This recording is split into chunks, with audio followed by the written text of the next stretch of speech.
Light is a cheerful teenager who has always dreamt of becoming a successful adventurer so that he can give his family a life of luxury. To achieve his goal, he leaves his small village and heads to the city to register as an adventurer. But things are not easy for him. In this world, the goddess created 9 races, and humans are considered the lowest among them. As a result, they are always at the receiving end of racism, and Light experiences that as soon as he steps foot in the city. A Beastman adventurer rudely tells him to get off the road, and Light can only apologize, even though he was not really blocking his way. Once he reaches the guild, he registers himself as an adventurer, and the receptionist tells him that newcomers like him receive the F rank initially. She asks if he has a gift that can play a role in his assessment, and Light eagerly affirms. He tells her that his gift is called Unlimited Gacha, and he can basically pull stuff out, but since explaining is not enough, Light decides to demonstrate and summons his Gacha device, which he immediately activates. The Gacha rolls out a fork card, and as Light releases the card, a fork materializes on the table. However, the fork is all bent up and Light panics. He tells the receptionist that things usually work out better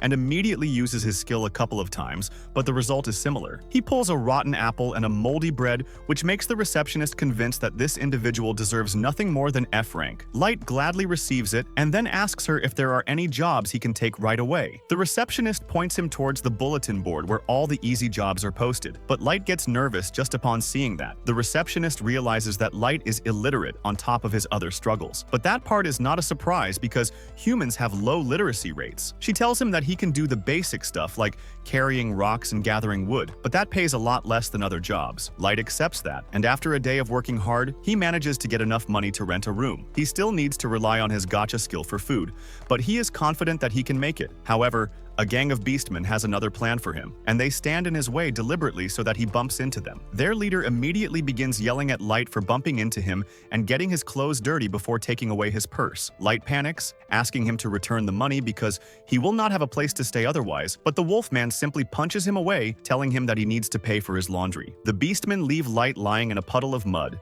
and everyone who passes by tells him to sleep in the dirty slums with the rest of the humans. Light feels really hopeless at this point, but then suddenly someone stretches a helping hand towards him. He instinctively takes the hand of the pretty elf in front of him, but realizes 1 second later that his own hand was covered in mud. Light falls back, apologizing to the elf for dirtying her hand, but she tells him that it is fine. She assures him that she will not hurt him, but years of racism and discrimination do not let him believe that. To prove her point, the elf woman suddenly kneels down and hugs him, and Light is left speechless. Even as the people on the road mock the elf for stooping so low for the sake of a human, she helps Light back on his feet. Behind the elf, there is a group with people from different races, and they introduce themselves as the party named Concord of Tribes. They explain that they are a party formed with one member from each species that the goddess created, and they were missing a human. The beastman Garu introduces himself first, followed by the elf woman Sasha, who tells Light about the rest of their members. There is Drago the Dragonoot, the demon Diablo, the Oni Abaro, the dark elf, the dwarf Nano, and the centaur named Santor. Garu says that they were just looking for a human to complete their party, and then Sasha adds that they created this party to end racism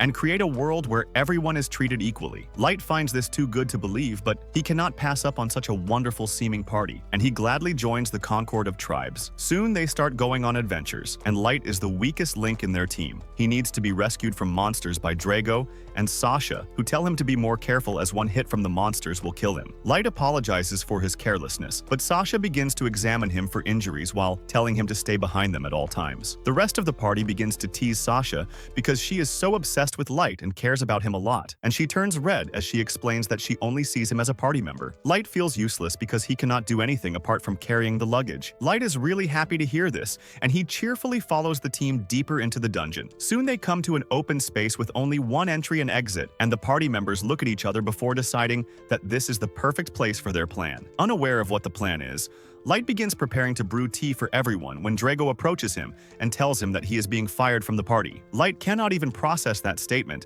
and asks what did he even do to get kicked from the party, and the beastman Garu tells him that he is being fired because he does not do anything. Everyone tells Light how useless and stupid he is, and even Sasha acts disgusted at him. The rest of the party start throwing insults at Light and the human race. Light thinks that this has got to be some kind of prank, but they tell him that no one has got free time to play pranks on a worthless individual like him. He asks why why they were behaving so nicely with him till now in that case, and they reply that it was just acting. Drago tells him that their superiors noticed his gift unlimited gacha and thought that he could be a maestro. That is why they ordered the Concord of Tribes to keep a close eye on him. But once they determined that Light's gift was worthless and he could not be a maestro, they gave the signal to dispose of him. Sasha is the one who is most relieved that they no longer have to keep Light around, because if he was actually a maestro, she would have to marry him, and just the thought of that creeps her out. Light cannot understand what the word maestro even means. But then Drago says that they have told him more than enough, and they need to finish him off before more adventurers come here. Garu immediately draws his metal claws, using them to slice Light's face. Only now does Light realize that he is really in deep,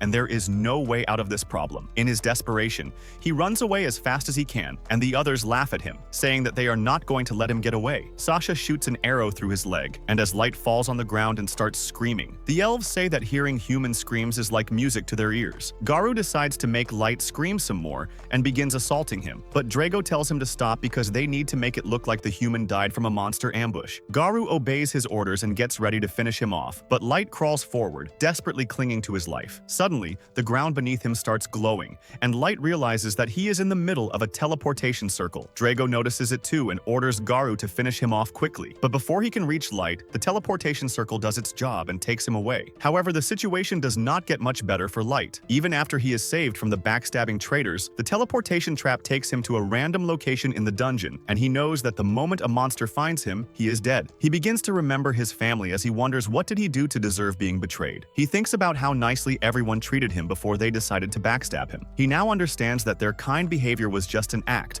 so he would completely believe them, and they showed their real colors at the end. He is really furious and channels his rage to become a reason to survive. He gets up swearing that he will get revenge on them and tear them apart with his own hands. Well, before he can say more, Light hears a low growl coming from behind him, and as he turns around, he finds a level 1000 monster glaring at him. He freaks out on seeing the monster because it is something straight out of a fairy tale. Light realizes that he was teleported to the lowest floor of the dungeon, and he had a better chance of surviving his party than this monster. As he wonders how can he even fight the monster, his thoughts wander to his gift ultimate gacha, and he decides to take his chances. He begins pressing the gacha button repeatedly, and then suddenly his ordinary gift transforms into something beyond his wildest imagination. A giant magic circle appears below him, and the gacha device starts undergoing a power-up. Light does not understand anything, but just as the monster leaps on him, the gacha roll is completed. A level 99 maidservant appears out of it and demolishes the monster in an instant. Everything is over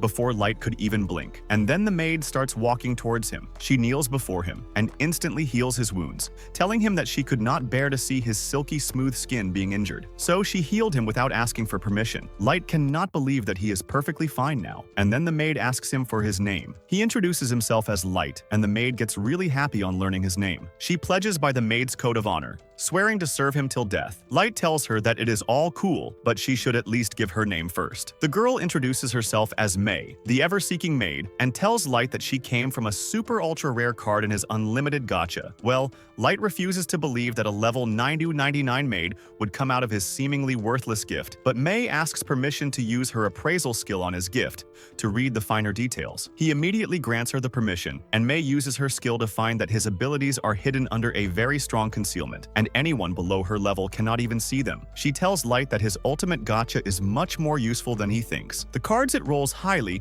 depend on the mana density of his location, and as it turns out, there is another rarity class beyond May's super ultra rarity. May explains that the mana density of the surface is really poor, but in the depths of the dungeon, the air is full of mana, which allowed her to be pulled. She commends Light's bravery in coming to the depths of the dungeon alone to unleash the full potential of his gift, and he tells her that he is someone who could not even get near the dungeon on his own. He begins crying as he tells her how his party betrayed him in the dungeon. He starts explaining how they promised they wanted to create a world free of discrimination just to trick him, and then swears to get vengeance on them. May suddenly hugs him, saying that she cannot understand what he has been through, but she will do whatever he wants, and destroying those who hurt him will not be too difficult for her. However, Light tells her that she cannot do it, and it is not because he is kind. He just wants to get revenge with his own hands, but it is not possible right now because he is too weak. He swears that he will make all of them suffer before ending things, and May kneels before him again, telling him that if he wants to grow strong enough to get revenge, she will help him with that. She tells him that she believes in his potential,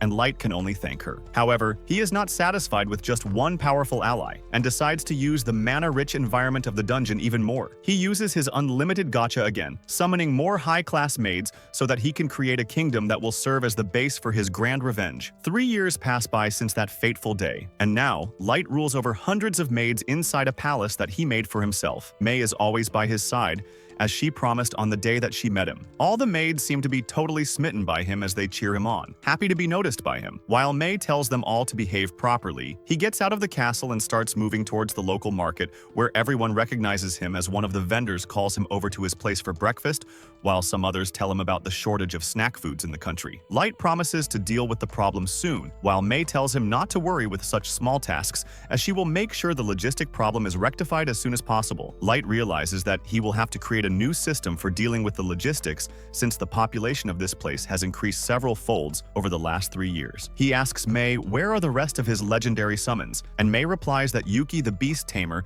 is busy crafting maps of the area near the dungeons, scouting the forests for any trouble. Light thinks about all the monsters roaming around in the forests, but knows that they would pose no trouble to a genius beast tamer like her. May continues by claiming that Ellie the Mage is hard at work trying to create the special magic in line with his grand plan. Light wonders whether Ellie will be able to deal with this, since there are so many complexities in the magic spells that he asked her to create. Light asks after Naz the Vampire Knight, who is excellent at close combat, but a little bit lacking in other areas. May replies that she gave her the job to patrol the castle grounds, as that would keep her from using her empty time and getting herself into any sort of trouble. Light does not mind her though, since she makes things more interesting around the castle. Soon they return back to the castle, where Light ends up being called by Jack, the last of his 4 legendary summons, who asks whether Light is ready for some training. May seems a little annoyed and tells Jack that he should address Light by his proper title, which is Master, but Jack does not believe in such formalities, so he completely ignores her. Light tells May that it is fine since he considers Jack to be an older brother,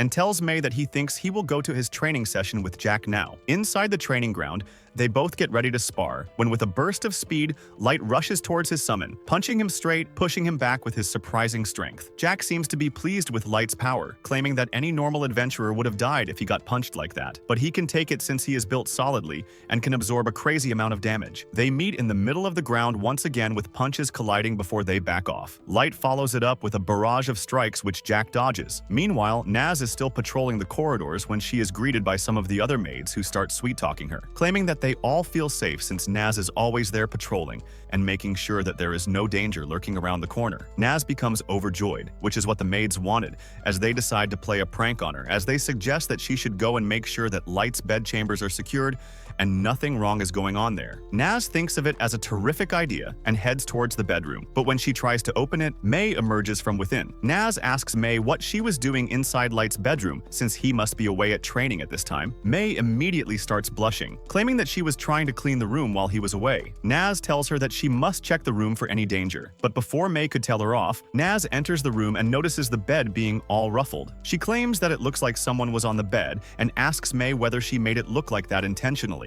May decides to use her lack of wit to her advantage and confidently claims that it is her special bed-making style. Naz gets impressed by this and asks whether she can learn how to do that as well, but May refuses, claiming that it is a special trade secret which she cannot reveal yet. With that, Naz remembers that the maids wanted her to give May their message as well, so she takes out a parchment and gives it to May, who realizes that the other maids are revolting against her for monopolizing Light's bedroom and never letting them clean it for a change. May tells Naz not to worry about it, as she will deal with the maids herself, and even gives Naz some spare change to keep her mouth shut, which she happily takes and walks off. Scared of May, she immediately puts it back haphazardly and runs for her life straight out the throne room. Back inside the training ground, Light and Jack continue clashing when Jack suggests that they be done with the day and hit the baths. They soon move towards the bathroom, and once inside the giant bathtub, Jack praises Light for learning all the skills so quickly, claiming that he is strong enough that most of the creatures in the dungeons would be child's play for him, which means that few can challenge him on the surface, but warns him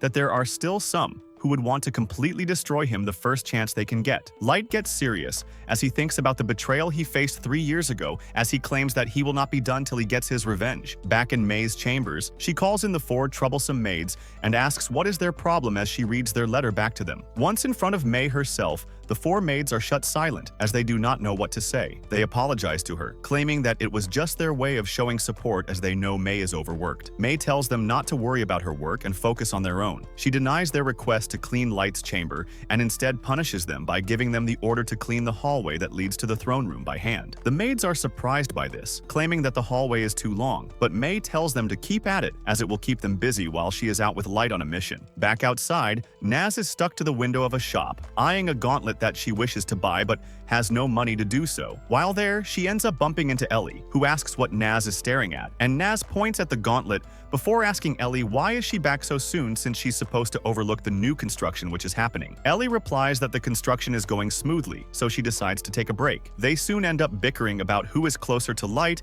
and who is more important as Ellie tells Naz that she is involved directly in the revenge plan that Light is crafting. Unlike her, Ellie also claims that she recently had a lovely evening where she shared a cup of tea with Light, where they discussed their progress and claims that the next time they meet, she will set up a private dinner. Naz claims that even she wants to have tea with the master before telling Ellie that she is good at close quarters combat, so if she ever wants help, she can look her up. Ellie smiles and tells her that she will surely cash that in someday. And with that, Naz returns back to her duty. Back in the castle, the four maids are busy plotting against May, claiming that May is overly strict, wondering whether they should go behind her back and inform on her to Light. But they think better of it, as none of them want to suffer her displeasure. One of them realizes that Light cares about May so much because she was his very first summon, while the purple-haired one claims that it took Light the next 2 months to finally summon Yuki, which means that they were all alone together in the dungeons for 2 whole months. They get incredibly jealous and start acting out of jealousy before deciding to do some magic as they sit on the table and chant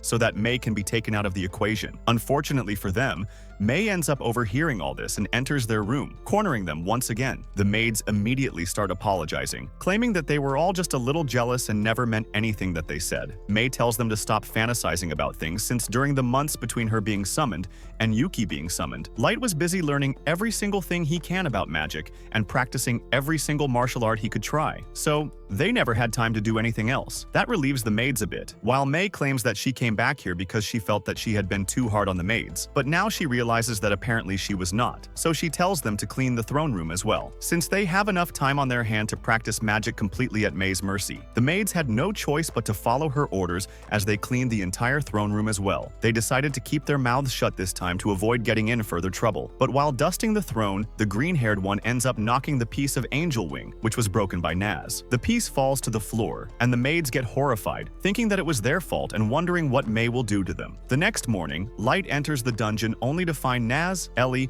and Yuki already waiting for him. He bids them good morning while Naz and Ellie already start bickering. Suddenly, though, a monster emerges from the shadows, and suddenly Light freezes as he realizes that it is a hellhound. He knows that he is much stronger than before, but the trauma from that day still haunts him as his blood runs cold every time he sees the beast. His party, however, has no fear as they all get enraged at the fact that the hellhound got Light all upset. Naz gets ready to chop it into small pieces while Ellie asks for permission to eradicate the entire species of hellhounds from this world. And Yuki wonders whether she could somehow find hell and push this monster directly into the deepest pits. Just their aura sends the monster whimpering back as it realizes just how outmatched it is. Light, however, calms his party down as he regains his composure and slowly moves towards the monster, giving it a pat. He knows that even if he gave the order jokingly, his legendary summons would actually eradicate the entire race from the world. He then turns towards them, claiming that they need to move towards the surface as they are going to begin their plan of revenge today.